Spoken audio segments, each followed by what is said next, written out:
जब बाबा साहब डॉक्टर भीमराव अंबेडकर साहब ने ये कहा कि मैं कांग्रेस की 54 की भी सदस्यता नहीं लूंगा, तो क्या उन्हें आप अंबेडकरवादी कह सकते हैं? क्या जिन्होंने बाबा साहब डॉक्टर भीमराव अंबेडकर साहब को पहले चुनाव में हराया, आप उन्हें अंबेडकरवादी कह सकते हैं? क्या बाबा साहब डॉक्टर भीमराव अंबेडकर साहब से पूना पैक्ट पर जिसने जबरदस्ती उनको बाउंड डाउन किया, क्या आप उन्हें अंबेडकरवादी कह सकते हैं? और जिन्हें कानून मंत्री के रूप में जब इस्तीफा देना पड़ा, तो क्या आप उन्हें असल में अंबेडकरवादी कह सकते हैं? तमाम अंबेडकरवादी जो है वो फलाना पार्टी में जा रहे हैं, कांग्रेस पार्टी में जा रहे हैं, ढिमकाना पार्टी में जा रहे हैं।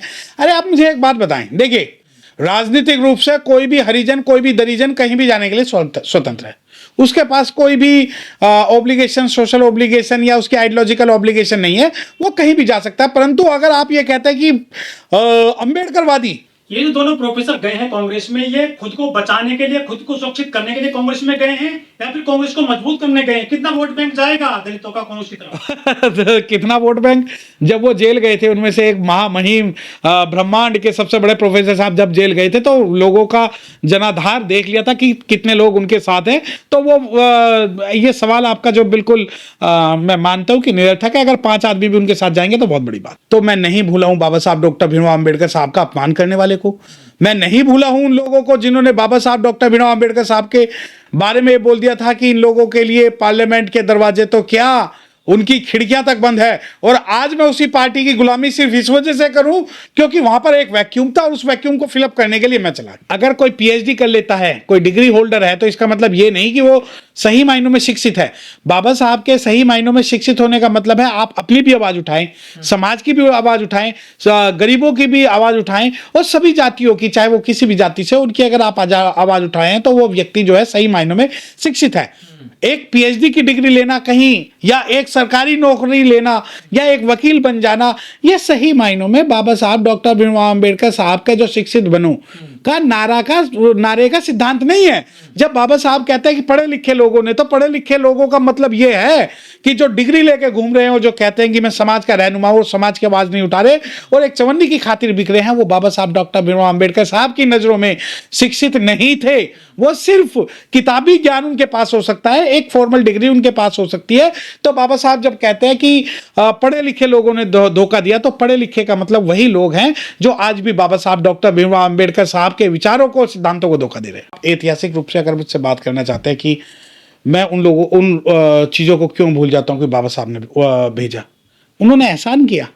क्या उनके पास बाबा साहब से ज्यादा पढ़ा लिखा कोई इंटेलेक्चुअल, कोई शिक्षित व्यक्ति था जो उस वक्त हमारी आवाज उठा था? जब ये विंस्टन चर्चिल के पास इनके पुरखे गए थे, तो इन्होंने विंस्टन चर्चिल से ये कहा कि हमें कोई संविधान बनाने वाले ऐसे व्यक्ति का नाम सुझाएं जो कॉन्स्टिट्यूशनल एक्सपर्ट हो। तो विंस्टन चर्चिल ने कहा कि आप इधर उधर जा रहे हैं, बाबा साहब डॉक्टर भीमराव अंबेडकर से बात कीजिए।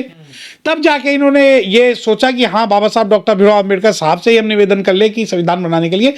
तो ये कोई ऐसा नहीं है कि इन्होंने रिप्रेजेंटेशन दिया, इन्होंने कुछ नहीं दिया, वो मजबूरी थी, तभी ही इन्होंने बाबा साहब डॉक्टर भीमराव अंबेडकर साहब को रखा। वरना इनका बस चलता तो इन्होंने तो कभी बाबा साहब डॉक्टर भीमराव अंबेडकर साहब के सामने बाबू जगजीवन राम जी को खड़ा किया। इसकी क्या मजबूरी थी कि जब जब बाबा साहब चुनाव लड़े, तो बाबा साहब के सामने इन्होंने अपने जनप्रतिनिधियों को इसलिए रखा कि बाबा साहब का जो पार्लियामेंट में या आवाज उठाने का जो सपना वो चकनाचूर है। तो क्या बाबा साहब की बात सच हो रही है कि पढ़े लिखे लोगों ने मुझे धोखा दिया? ना, देखिए मेरी बात सुनिए। आप एक बात समझिए कि एजुकेट एजिटेट, जब ये बाबा साहब डॉक्टर भीमराव अंबेडकर साहब नारा देते हैं एजुकेट एजिटेट एंड यूनाइट, की संघर्ष करो, संगठित रहो और शिक्षित बनो, ये जब नारा है तो आप कहते हैं पढ़े लिखे। इस बारे में बाबा साहब डॉक्टर भीमराव अंबेडकर साहब ने भी बाद में जो एक्सप्लेनेशन दिया, उन्होंने कहा कि there is quite difference between the intellectual and the educated. A person may be educated, but if he is not raising voice of the community, then he is the illiterate in the sense of बाबा साहब doctor Bhimrao Ambedkar. बाबा साहब doctor Bhimrao Ambedkar को मानने वाला opportunist नहीं हो सकता। अब आप ये कहें कि हर बाबा साहब डॉक्टर भीमराव अंबेडकर को मानने वाला व्यक्ति जो कांग्रेस में जा रहा, तो नहीं जा रहा। क्या आप सोचते हैं कि मेरे पास ऑफर नहीं था? मेरे पास ऑफर कांग्रेस से भी है, मेरे पास ऑफर भाजपा से भी है, और मेरे जैसे लाखों करोड़ों कई लोग हैं जो मिट्टी में मिलना मंजूर करते हैं, परंतु आइडियोलॉजी से समझौता करना कभी मंजूर नहीं करते। आप ये कहते हैं कि नहीं, देखिए, अपोजिशनिस्ट लोगों को आप अंबेडकरवादी नहीं कह सकते। इन्हें अंबेडकरवाद की बैसाखी तो चाहिए, परंतु इनकी जो मंजिल है वो राजनीतिक सत्ता हासिल करना है, सामाजिक परिवर्तन नहीं है। अब आप ये कहेंगे कि नहीं नहीं, वर्तमान में आप देखिए कि ये भी चला गया, वो भी चला गया। राजनीतिक रूप से जब राजनीति बनती है तो राजनीतिक जो विचार है हमेशा अस्थिर होते हैं, स्थिर नहीं होते। और अस्थिर विचारों के और छोटे लालच के चलते लोग आपके जो डाटा है, आपके तथ्य जो खराब हैं, ये अपने आप को बेशक से राष्ट्रीय लीडर मान ले। जिस प्रकार शतुरमुर्ग जो है रेत में मुंह दे लेता है बिल्ली को देख आते हुए देखकर, उसी प्रकार इनकी गलतफहमी है कि राष्ट्रीय नेता हैं। अब आप उसकी रामराज की बात कर रहे हैं। जब मलाई चाटनी होगी तो उदित राज बन जाएंगे, फिर जो है रामराज बन जाएंगे, फिर कांग्रेस में चले जाएंगे, फिर वो भाजपा में चले जाएंगे, और अंत में परिणाम क्या होगा कि पीडीए फलाना ढिमकाना ये संगठन बना के अपनी राजनीतिक रोटियां सेकें। अगर आप मुझसे व्यक्तिगत बात कर रहे हैं तो मैं बहुजन समाज पार्टी को जानता हूं, किसी अस्पाव सभा को नहीं जानता। ठीक, अगर आप मुझसे कह रहे हैं कि बसपा से क्या गलती हुई है कि ये लोग बसपा की तरफ नहीं आ रहे, हाँ बिल्कुल, देखिए आपकी नजरों में कुछ गलतियां होंगी कि जो बसपा ने की हुई है, परंतु सामाजिक संघर्ष कोई इतना आसान संघर्ष नहीं है। मैं आपसे एक सवाल पूछता हूं, सामाजिक सवाल, राजनीतिक सवाल नहीं। कल बहुजन समाज पार्टी अगर चुनाव नहीं लड़ती, या बहुजन समाज पार्टी किसी भी तरीके से जो है बाबा साहब के विचारों पे खरा नहीं उतरती, तो आप पूरे भारत में किस राष्ट्रीय पार्टी को राष्ट्रीय पार्टी कहेंगे? आप ही बताएं। दूसरी बात, आप कहते हैं कि भाई आपके अंदर कमियां, क्या हमारे अंदर कमी यह है कि बहुजन समाज पार्टी आज भी संघर्षों की पार्टी है। वो आपको खाने के लिए मलाई नहीं देगी, संघर्ष करवाएगी। अब आप कहेंगे कि नहीं नहीं, वो तो विचारधारा पे खरी नहीं उतर रही, वो सड़कों पे नहीं उतर रही, वो लड़ाई नहीं लड़ रही, वो भाजपा की समर्थन कर रहे हैं, वो कांग्रेस के समर्थन कर रहे हैं। ये बहुत सारे आरोप प्रत्यारोप बहुजन समाज पार्टी पे लगते थे, लगते हैं, और जब तक बहुजनों के आत्मसम्मान और स्वाभिमान की कोई भी राजनीतिक पार्टी बनेगी उसके ऊपर आरोप लगते रहेंगे। अब आ जाओ कि हमारे अंदर कमियां क्या है। हमारे अंदर कमी यह है कि हम सत्ता में नहीं, हमारे अंदर कमी यह है, आपको मैं बता दूं, सत्ता में तो कांग्रेस भी नहीं है ना। नहीं नहीं नहीं, अब सत्ता में आज कांग्रेस नहीं है, लेकिन एक कहावत है कि शेर का भाई बघेरा, एक कुद्दन और दूसरा तेरा। इन्हें तो पता है भाजपा जाएगी तो कांग्रेस आएगी। ये तो कल तक कांग्रेस की भी बुराई करते थे सभी लीडर, जितनी कांग्रेस की बुराई करते थे उतनी भाजपा की करते हैं। और एक बात बताऊं, जब साहब काशीराम को पढ़ने वाला हर व्यक्ति जानता है एक सापनाथ है, एक नागनाथ। हर व्यक्ति की नजरों में जो बाबा साहब डॉक्टर भीमराव अंबेडकर साहब काशीराम को मानता है, उन्हें पता है कि शेर का ये दोनों जो है एक हरी घास में हरा नाग है, हरी घास में एक काला नाग है। तो ये दोनों जो नाग है वो बहुजन समाज के जो जल जंगल जमीन और उसका जो शोषण करने का काम करते हैं। अब जब बात, पर इन लोगों का यह कहना है कि अब कांग्रेस देखिए आंदोलन वाली पार्टी हो गई है, वो संविधान बचाने की बात करती है, आरक्षण बचाने की बात कर रही है, हिस्सेदारी की बात कर रही है, दलितों पिछड़ों की बात कर रही है, तो क्यों नहीं जाना चाहिए इसकी तरफ? ना बिल्कुल, देखिए अब आपने एक सवाल, जो हमारी मांग है वही तो काम कर रही है कांग्रेस भी। अब देखिए, अच्छा बिल्कुल ठीक है, कांग्रेस शासित राज्यों में क्लासिफिकेशन ऑफ जब रिजर्वेशन हुआ है तो सबसे पहले कांग्रेस ने लागू किया। दूसरी बात, संघर्ष करने की बात है। राहुल गांधी भारत जोड़ो यात्रा करते हैं, भारत न्याय यात्रा करते हैं। किसी एक बाबा साहब की मूर्ति पर अगर उन्होंने माला चढ़ाई हो तो मुझे बता दे। ये मोहम्मद गए थे वो नहीं नहीं, वो भारत न्याय यात्रा का एक ढोंग था। उससे पहले भारत जोड़ो यात्रा में नहीं गए थे और ना ही किसी बुद्ध विहार में गए थे। मैं आपको चैलेंज कर रहा हूं। अब आ जाओ कि संघर्ष कर रही है। बिल्कुल, राहुल गांधी को हीरो बनाकर इस देश में ये नैरेटिव पैदा किया जा रहा है कि अगर कोई प्रधानमंत्री बनने लायक कोई व्यक्ति है तो राहुल गांधी है। अब आ जाओ संघर्ष की बात। आज अभी आप ये देख रहे होंगे कि एक नोटंकी चल रही है। नोटंकी क्या चल रही है कि ईवीएम का भांडा फोड़, वोट चोरी, 70,000 वोट चोरी, 3 लाख वोट चोरी। और सब जो है छाती पीट रहे हैं, जो गोदी मीडिया, भांड मीडिया, कांग्रेसी मीडिया, सारे के सारे छाती पीट रहे हैं, नहीं नहीं एक हो जाओ, एक हो जाओ। भाजपा अगर एक रहोगे सेफ रहोगे नारा लगाती है तो कांग्रेस जो है संविधान बचाओ का नारा लगा रही है। अब आ जाओ संविधान बचाने की बात। मैं वर्तमान की बात कर रहा हूं, मैं भविष्य की बात नहीं कर रहा। कांग्रेस के पास मौका था कि लोकसभा में विपक्ष का जो नेता है वो किसी शेड्यूल्ड कास्ट को बनाती है। उसके सुरेश साहब का नाम इन्होंने रातों रात साइडलाइन कर दिया। बाबा साहब की मूर्ति लगाई, हटाई, उस पर ये बिल्कुल चुप हो गए। जब क्लासिफिकेशन की बात हुई कि रिजर्वेशन क्लासिफिकेशन, बिल्कुल कांग्रेस चुप है और अपने राज्यों में लागू कर रही है। अब ईवीएम की 4-5 दिन से नोटंकी चल रही है कि राहुल बाबा जो है मुद्दा उठा रहे हैं। बिल्कुल, मैं आज आपके चैनल के माध्यम से कह रहा हूं, मैं आज कांग्रेस ज्वाइन कर लूंगा। अगर कांग्रेस पूरे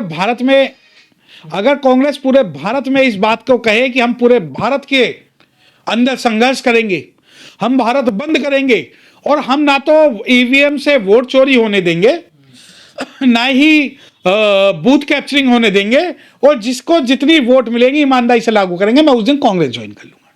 लेकिन वकील साहब, कांग्रेस के लोग कहते हैं कि कांग्रेस ने 70 साल में दलितों को नौकरी दी, संस्थान बनाए, बड़े बड़े अधिकारी बनाए थे, घर से बुला कर ले आते थे कि नौकरी लीजिए, नौकरी लीजिए। वही संविधान है, वही देश है, नौकरी नहीं है दलितों के लिए देश में।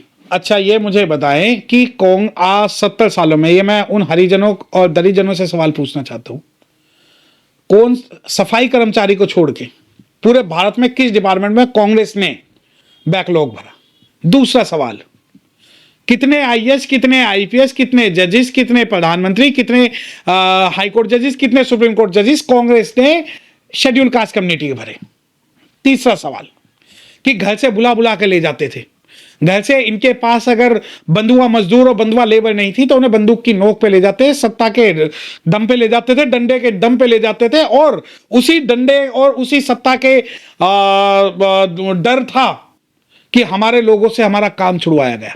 हम तो ठीक थे, जो हाथ की जातियां थी, जो मेहनती जातियां थी, उन्हें इन्होंने नौकरियों में लिया है। उसके बाद में अगर मुझे एक एग्जाम्पल ऐसा बता दो कि इन्होंने 10वीं पास व्यक्ति को प्रधानमंत्री पद के लिए आवेदन किया। कह रहे हैं कि इमरजेंसी दलितों के लिए शून्य अवसर थी। अरे ये कुछ हरिजन दरिजन जो रात को जो है, जिनका जो उन्हें एक साइकोलॉजिकल प्रॉब्लम है, उस साइकोलॉजिकल प्रॉब्लम की वजह से उन्हें लगता है कि जो इमरजेंसी थी वो शेड्यूल कास्ट के लिए स्वर्णकाल थी, लेकिन वो ये भूल जाते हैं कि उसी इमरजेंसी के अंदर शेड्यूल कास्ट की जल जंगल जमीन छीनी गई, ना केवल शेड्यूल कास्ट की बल्कि शेड्यूल टाइप की। वो ये भूल जाते हैं कि मौलिक अधिकारों का हनन जो हुआ वो उस वक्त हुआ।